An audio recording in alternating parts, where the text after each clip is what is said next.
শুভ সন্ধ্যা বন্ধুরা। আজকের ভিডিওটা এখান থেকেই শুরু করলাম। তো দেখো এখানে এই যে আমরা এসেছি রাধা মাধবের মন্দিরে, জন্মাষ্টমী উপলক্ষে এখানে আজকে ভোগ লাগানো হয়েছে। তো এখান থেকে আমাদের নিমন্ত্রণ করেছিল, তার জন্য আজকে আসলাম। সবাই মিলে এসেছি, সবাইকেই দেখাবো। দাঁড়ো, এখানে তো সবার আগে তোমরা ভগবান দর্শন করে নাও। আর এই যে এদিকে তিলক পড়াচ্ছিল, এই যে মাসিও তিলক পড়লো। আর এই দেখো কি সুন্দর লাগছে না দেখতে ভগবানকে। তো চলো ভিডিওটা দেখতে থাকো, আশা করি তোমাদের অনেক ভালো লাগবে। চলো দেখাই কে কে এসছি। এই দেখো চলে এসছি আমি, এই যে আমি বসেছি, আর এদিকে মাসি মানে আমার ছোটো জায়ের মা, টুটুর মা। আর ওইদিকে বসেছে সোমা, এই যে পিয়ালি, আর ওই যে ভাস্বতী দি, ওই যে সবুজ সবুজ সবুজ আর গোলাপি শাড়িতে দেখতে পাচ্ছ, এটা ভাস্বতী দি। আর ওই যে পেছনে দাঁড়িয়ে আছে আমার পিয়ালি, আর এই পাশে মাসির মাঝখানে যে রয়েছে মলিদি। তো এই কজনা আমরা এসছি। নিমন্ত্রণ তো সবাইকেই করেছে, অনেক লোককে, কিন্তু সবাই আসেনি, আমরাই সবাই এসেছি। আর এখানে দেখতে পাচ্ছ সবাই মিলে একটুখানি ছবি তুলে নিচ্ছিলাম, তার সাথে তোমাদের সাথে ভিডিও শেয়ার করছিলাম।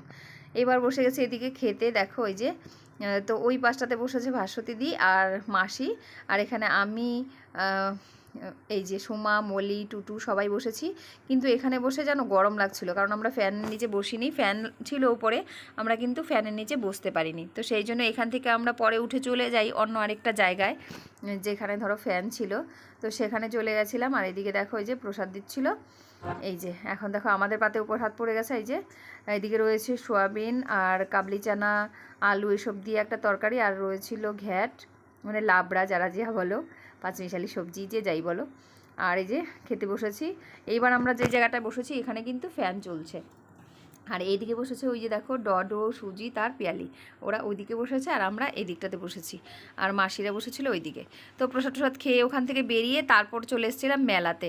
ওই যেখানে ভোগ হচ্ছিল তার পাশেই ছিল মেলা, তো মেলাতে চলে এসেছিলাম। এই দেখো এটা ওই জন্মাষ্টমী উপলক্ষেই মেলা হয় এখানে। তো মেলাতে এসে এই দেখো টিকিট কেটেছি, আর এই যে টিকিটের নাম্বার, এই দেখো এই যে দুটো টিকিট নিলাম।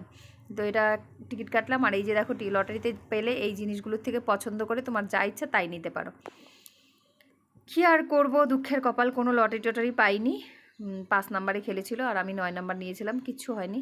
তো দেখো পুরো মেলাটা, এই যে নাগরদোলা, আমার খুব ইচ্ছে করছিল নাগরদোলায় উঠতে, কিন্তু কেউ পাচ্ছিলাম না, মানে কোনো সাথী পাচ্ছিলাম না যে নাগরদোলায় উঠবে, সবাই ভয় পায়। এবার চলে এসেছি এই দোকানটাতে, আমার ছোটো জায়ের অনেক কিছু কেনাকাটার আছে, মেয়েদের জন্য কী কী নিবে, clip, safety pin, hair band, এইসব কিছু। আর আমার তো ধরো মেয়েই নেই, আমি কার জন্য আর কি কিনবো, কেনাকাটা করার আমার কিছু নেই এখান থেকে। আর সায়নের জন্য আর কি কিনবো, ওর জন্য একটা যদি ব্রেসলেট নিয়ে যাই সেটাও আর পরবে না, ও এখন আর এসব পরতে ভালোবাসে না। লাস্টে আমি এখানে চলে আসলাম কানের দেখতে। আমার মেলাতে আসলে কানের না নিলে কেন একটা কিছু নেইনি এরকম লাগে, তার জন্য একটা কানের নেবো এখান থেকে। আর এখানে এসেছিলাম আমাদের তাতান শোনার জন্য কিছু কেনার জন্য, ভাবলাম তাতানের জন্য একটা কিছু নিয়ে যাই, কিন্তু তাও কিনিনি, কারণ যা জিনিসপত্র ছিল ভীষণ দাম এখানে অনেক বেশি, তার জন্য এখান থেকে আর তাতানের জন্যও আমি কিছু নিলাম না। কারণ প্রত্যেকটা জিনিস, এই ছোটো ছোটো জিনিসগুলো দেখতে পাচ্ছ, এই সব কিছু 100 টাকার উপরে। এই যে একটা ছোট দেখতে পাচ্ছ হাতে নিয়েছি, আমি দেখলাম এটা একটা চাবি সিস্টেম, টানলে চলে, তবুও এটারও দাম 100 টাকা, মানে যা ধরবে তারই এত বেশি দাম। সেই জন্য আর কিছু কেনাকাটা করলাম না এখান থেকে। তো চলো এখন খাওয়ার দোকানে যাব, গিয়ে একটু খাওয়া দাওয়া করবো, করে তারপরে বেরোবো। মানে প্রসাদ তো খেয়েছি, খাবো বলতে এই হালকা পাতলা কিছু একটা। আর এদিকে দেখো মেলাতেই সুজিত ওর বাচ্চাকে, এই যে বাচ্চাদের খুশির জন্য মা বাবারা কী না করে বলো, এই বাবুলগোলা ফুলালে ওর ছেলে দেখো কতটা খুশি হচ্ছিল, ভীষণ নাচানাচি আনন্দ করছিল। তো ও কিন্তু ওর ছেলেকে এই খুশিটা দেখার জন্য ও মেলার মধ্যেই বাবুল ফুলাচ্ছিল। এবার আমরা চলে আসছি এই ভেলপুরির দোকানটাতে। এখান থেকে ভেলপুরি নিয়ে যাবে সবাই বাড়িতে পার্সেল করে, কিন্তু আমি নেব না, কারণ আমার ছেলে এখান থেকে যদি ভেলপুরির ওই মাখা চাট বানিয়ে দেয় এটা নিয়ে যাই, সায়ন খাবে না, কারণ ওর দোকানে বসে খেতে ভালোবাসে, বাড়ি নিয়ে গেলে এসব খায় না। তো তার জন্য আমি নিয়ে নিয়েছি ওর জন্য একটা পপকর্নের প্যাকেট। আর তারপর বাড়ি আসার পর বাড়ি থেকে এদিকে দেখো রাতের বেলায় পুরবীর বাড়ি চলে এসেছি। কেন আসলাম, পুরবীরও আমাদের সাথে যাওয়ার কথা ছিল, কিন্তু ও যেতে পারেনি, ওর দোকানের মাল রয়ে গেছিলো, সেই জন্য ও যায়নি। তো আমরা চলে গেছিলাম। আর এখন বাজে রাতে 9:30, আমি ওর বাড়িতে এসেছি প্রসাদ দিতে ওকে। আমি ওখান থেকে একটুখানি প্রসাদ নিয়ে এসেছি সায়নের জন্য, তো সেটার থেকে একটুখানি পুরবীকেও দেবো, তার জন্য নিয়ে এসেছি। তো এখানে এখন ওকে প্রসাদটা দেওয়া হয়ে গেছে। ও এদিকে গোলা রুটি বানাচ্ছিল, আমি যখন আসলাম ও গোলা রুটি বানাচ্ছিল। তো ও বারবার আমাকে বসতে বলছিল, কিন্তু বসবো না, অনেকটা রাত হয়েছে, যেহেতু আমার বাড়ি যেতে হবে। সায়ন ঘরে রয়েছে, ও প্রসাদ খাচ্ছে। তো এখন যাব বাড়িতে, গিয়ে খাওয়া দাওয়া করবো, খাওয়া দাওয়া বলে মানে ফ্রেশ হবো, চেঞ্জও করিনি, দেখতেই পাচ্ছ এভাবেই চলে এসেছি। তো খাওয়া দাওয়া প্রসাদ ওখান থেকে খেয়ে এসেছি, পেট তো ভরা, গিয়ে একটু চেঞ্জ করব, আর ওর বাবা খাবে সেই সব কিছু রেডি করবো, শুয়ে পড়বো। আর এই দেখো ও গোলা রুটি বানাচ্ছিল আর ওর সাথে কিছুক্ষণ একটু গল্প করলাম। তো চলো দাঁড়িয়ে দাঁড়িয়েই আর ক্যামেরা করছিলাম। আর ও আমাকে বলছিল তিলক পরে আমাকে নাকি খুব ভালো লাগছে। তো আমার মনে হয় সবাইকেই যদি তিলক পরে তাহলে খুব ভালো লাগে, কারণ হঠাৎ করে হয় তো বেশ ভালো লাগে। দেখো চকচক করছে। তো চলো বাড়ি গিয়ে কথা হবে। তো গাইজ আসলাম, মানে প্রসাদ খেয়ে চলে গেছি মেলাতে, মেলা টেলা ঘুরে বাড়ি আসলাম। আর এসে বাড়ির যে প্রসাদটা নিয়ে এসেছিলাম সেখান থেকে তোমরা তো দেখলেই পূর্বীদির বাড়িতে দিয়ে আসলাম, আর একটু আমার জায়ের ঘরে দিলাম এই। আর সায়ন খেলো। এখন চেঞ্জ করে নিয়েছি, একটুখানি রেস্ট করব, ভীষণ ঘেমে গেছি। তারপর রাতের খাবার দাবার কী হবে দেখা যাবে। আমি তো প্রসাদ খেয়ে এসেছি, আমি আর রাত্রে খাবোই না, সায়ন আর ওর বাবা খাবে, ওদের জন্য খাওয়া দাওয়া করবো।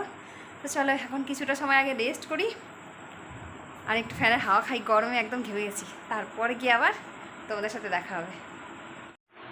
তো গাইজ এখন শুয়ে পড়বো। এখন বাজে 11:20। 11:20 কেন হলো এবার আমি বলি। তোমাদেরকে বললাম না যে আমি এখন ফ্রেশ ট্রেশ হয়ে একটু শুয়ে থাকবো, তো ফ্রেশ ট্রেশ হয়ে একটুক্ষণ শুয়েছিলাম। শুয়ে থাকার পর দেখলাম 10:30 বাজে।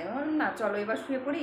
তো মাছের ঝোলটা ছিল টেবিলের উপরে, এখানে টেবিলটার মধ্যে ছিল মাছের ঝোলটা। তো ভাবলাম মাছের ঝোলটা ফ্রিজে ঢুকিয়ে দিই, অনেকটা মাছের ঝোল, ধরো দুপুরেও খাইনি, জায়ের বাড়িতে বিরিয়ানি করেছিল ওখানে খেয়েছি, আর এখনও তো প্রসাদ খেয়ে এসেছি, তাহলে এখনও খাওয়া হয়নি। একদম একটু মাছের ঝোল রান্না করেছি, ছুঁয়েও দেখিনি, একদম ভরাসরা সেই 4 পিস মাছ দিয়ে ঝোল রয়ে গেছে। তাহলে ভাবলাম ঝোলটা ঢুকিয়ে রাখি, সকালে হয়ে যাবে, কালকে খাওয়া হয়ে যাবে, জাল দিলে গরম করে নেবো, তাহলেই তো হয়ে যাবে। এইবার ফ্রিজের যে ট্রেটার মধ্যেও রয়েছে জলের বোতল। তোমাদেরকে একটু দেখাই, নাহলে বুঝতে পারবে না কী অবস্থা। এই দেখো এই ট্রেটার মধ্যেও 2টো জলের বোতল, আর এই ভিতরেও মনে হয় জলের বোতল, এই যে আর রয়েছে মাংস। এই এত জলের বোতল কার ফ্রিজে থাকে বলো, এত জলের বোতল। তো এই জলের বোতল, এখানেও জলের বোতল, আর এই যে রয়েছে এদিকে দেখো, এই যে পুরো প্যাকটা ফ্রিজটা। তো সেই জন্য আমি ভাবলাম ট্রের জলের বোতলগুলো বের করে এখানে আম রাখি, মানে কিছু আম কেটেছিলাম খাওয়ার জন্য, সেই আমগুলোও খাইনি, রয়ে গেছে। তাহলে আমি ভাবলাম ওই ট্রেটার মধ্যে আমের বাটিটা রাখি আর নিচে ঝোলটা রাখি, মাছের ঝোলটা। তো এই করতে গিয়ে যেই ট্রেটা টানলাম, মাছের ঝোলটা ওই উপরে নিচে ছিল, ওই ট্রেটার প্লেটের যে নিচের দিকে ধার ধার মতন এরকম 2টো বিট থাকে না, ওই বিটটা লেগে গামলা একদম উল্টে নিচে। চলো পুরো মাছের ঝোল পড়ে গিয়ে মাছ ভুজ ভেঙে গুঁড়ো হয়ে একদম একাকার। মানে বলে না যার কপালে খাওয়ার নেই, যেটা কপালে আছে সেটাই হবে, যদি খাবার ভাগ্যে না থাকে তাহলে আর খাওয়া হয় না। আজকে আমারও সেই অবস্থাই হয়েছে। মানে এত ভালো করে মাছের ঝোলটা করেছি একদম আমার মতো করে, মানে অন্যদিন আমি সায়নের বাবার পছন্দ মতো রান্না করি, আজকে একদম করিনি, কারণ সায়ন তো মাছ খাই না, আমরা দুজনের মতন করে রান্না করি। তো আমি আমার পছন্দ মতো করে ঝিঙে দিয়েছিলাম মাছের মধ্যে, আবার কাঁকরোলও দিয়েছিলাম, কচি কচি কাঁকরোল টুকরো করেও দিয়েছিলাম। তো খেতে আর পারলাম না, কারণ সকালবেলায় খেয়েছি তখন মাছের ঝোল নেই, সয়াবিনের তরকারি করেছিলাম, ঢেঁকি শাক ভাজা করেছিলাম, আর মাছের ঝোল করেছিলাম। তো সয়াবিনের তরকারি আর ঢেঁকি শাক ভাজা দেবো, সকালে খাওয়া হয়ে গেছিলো। ভাবলাম দুপুরে আর রাত্রে মাছের ঝোলটা খাবো। তো দুপুরে আমার জায়ের বাড়িতে করলো বিরিয়ানি, আর সেখানে বিরিয়ানি খাওয়ার জন্য সায়নকার আমাকে বলেছিল, তো ওখানে খেয়ে নিয়েছি, মাছের ঝোল আর খাওয়া হয়নি। ভাবলাম রাত্রে খাবো, তো রাত্রে তো ওই যে দেখলেই তোমরা, পুজোতে চলে গেলাম, ওখানে গিয়ে প্রসাদ খেলাম, তো আর খাওয়া হলো না। কী আর করবো, কপালে না থাকলে যা হয় তাই হয়েছে আজকে আমার সাথে। খাবার যদি ভাগ্যে না থাকে তাহলে কি আর খাওয়া যায়, রান্না করে সামনে নিলেও মুখে ওঠে না, তবে সেটাই হয়েছে।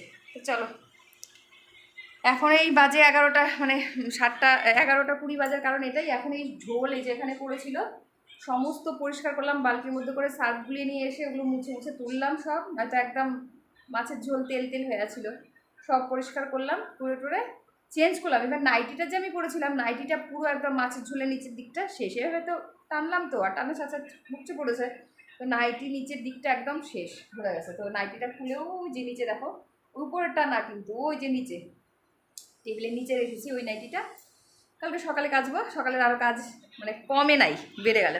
তো চলো এখন লাইটটা বন্ধ করবো আর শুয়ে পড়বো। সবাই ভালো থেকো, সুস্থ থেকো, দেখা হবে কালকে একটা নতুন ব্লগের সাথে, যদি কালকে ব্লগ শ্যুট করি। তো শরীরটা তেমন ভালো যাচ্ছে না জানো, ক্যামেরা অন করে কথা বলতে ইচ্ছা করে না। চলো সবাইকে গুড নাইট।